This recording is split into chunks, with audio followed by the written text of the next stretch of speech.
আসসালামু আলাইকুম। আমাদের এই ফোনটি হলো স্যামসাং A04E। হ্যাঁ, আর মডেল কোডটা হলো A042F।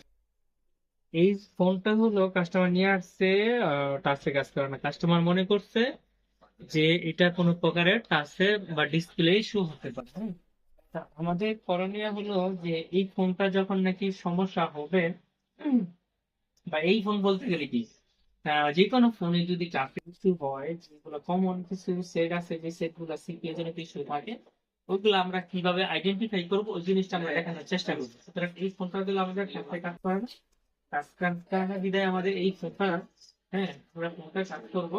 আর কিভাবে কাজ করবো এটা দেখানোর চেষ্টা করবো। এই ফোনটা প্রথমত আমরা খুলি, খোলার পর ঠিক আছে। শুধু যে খোলার পরে সাথে সাথে যে আমরা সিকের কাজ করবো তা না, আমরা সিকের কাজ করার আগে অবশ্যই জিআর গুলো চেক দিব, এবং জিআর গুলো চেক দিব, এবং আমরা নতুন ডিসপ্লেটা চেক দিতে পারি। অনেক সময় দেখা গেছে কি আমরা এই ফোনটা আমরা পাইছি সমস্যা যে পুরান ডিসপ্লেটা কাজ করে না। যারা টেকনিশিয়ান আছে বলেন তারা অবশ্যই জানে এই জিনিসটা, যে পুরান ডিসপ্লেটা মানে সেটের সাথে যে ডিসপ্লেটা লাগানো আছে অরিজিনাল বা মার্কেটে যেটা লাগানো আছে, যেটি লাগানো আছে আগে, ওটা কাজ করে না, কিন্তু নতুন ডিসপ্লেটা কিন্তু কাজ করতে পারে। সুতরাং নতুন ডিসপ্লের মধ্যে আমরা কাজ করতেছি, পুরো ডিসপ্লেটা কাজ করে না, সেটা ডিসপ্লে না সিকিউরিটি বিষয় মানে কি। তখন আমরা কি করবো, একটা জিআর ভ্যালু থেকে আমরা দেখার চেষ্টা করি বন্ধুতে।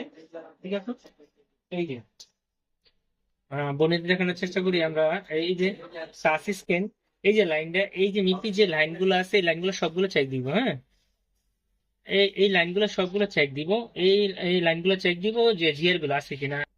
এই জিআর গুলো যেটা আমরা এটার মধ্যে যে সমস্যাটা আমরা পাইছি, এই যে এই জায়গার মধ্যে এই লাইনটা কি লাইন দেওয়া আছে, এই লাইনটাতে আমরা জিআর গুলো পাই না। হ্যাঁ, সি, এই যে জিপি, হ্যাঁ আইউ, হ্যাঁ সিটিপি, হ্যাঁ আর এস টিভি, এই লাইনটার মধ্যে আমরা জিআর ভ্যালু পাই নাই। এই লাইনটার মধ্যে জিআর ভ্যালু যেহেতু পাই নাই, সেই লাইনটা আমরা কিভাবে বুঝবো কত জিআর ভ্যালু থাকবে ইত্যাদি। সুতরাং আমরা যদি আমরা জিআর ভ্যালু চেক দিতে যাই, সেক্ষেত্রে এই ডায়োডা যাবো। হ্যাঁ, ডায়োডা যাবো। এই ডায়োডার মধ্যে যে আমরা যেই মিটার আছে, মিটার অনুযায়ী নাম দেওয়া আছে, সানশাইন আছে, যে জোটিক আছে ইত্যাদি, এগুলো মিটারের নাম। আমরা যে মিটারের নামটা ক্লিক করবো, এই মিটারের নামটা আসবে, আমরা জিআর ভ্যালুটা ওই মোতাবেক আমরা একটা মিটারে কিন্তু সম্পূর্ণ জিআর ভ্যালু, একটা মিটারে সম্পূর্ণ 100, 150 ইত্যাদি ডিফারেন্স থাকে, 50 এরকম ডিফারেন্স থাকে আমরা মাপ দিতে গেলে। সুতরাং এটা আমাকে সমস্যা না। সুতরাং এই যে জিআর ভ্যালুটা পাইছিলাম, এই সমস্যা পাইছিলাম, জিআর ভ্যালুটা 1 2 3 4 5 6, আমরা পাইছিলাম এই 6 নাম্বার, এই যে, হ্যাঁ, জিপি I0 সিটিপি আর এস টিপি, এই লাইনটার মধ্যে আমরা জিআর ভ্যালু পাইছি এটা শুধুমাত্র জিরো। হ্যাঁ, এটার জিআর ভ্যালু আমরা পাই নাই। জিআর ভ্যালু পাই নাই দেখে আমরা কি করছি, এই জিআর ভ্যালুটা কোথায় গেছে আমরা এটা দেখবো।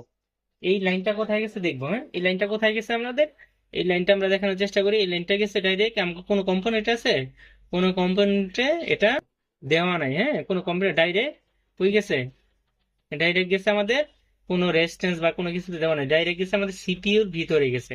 ঠিক আছে, সিপিইউর ভিতরে গেছে। আর আমরা এই সিপিইউটাকে আমরা রিবোল করব। হ্যাঁ, রিবোল করে সাকসেস করে তারপর আপনাদের দেখানোর চেষ্টা করব। ঠিক আছে, এটা জাস্ট কাজ করে কিনা।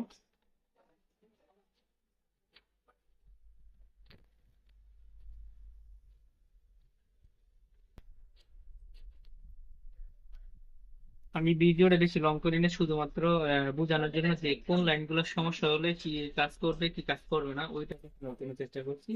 আর আপনারা চেষ্টা করবেন এই যে বন্ধুতে যেভাবে দেখেছি ওইভাবে কাজ করলে আপনার কাজটা সাকসেস হওয়ার সম্ভাবনা বেশি থাকে।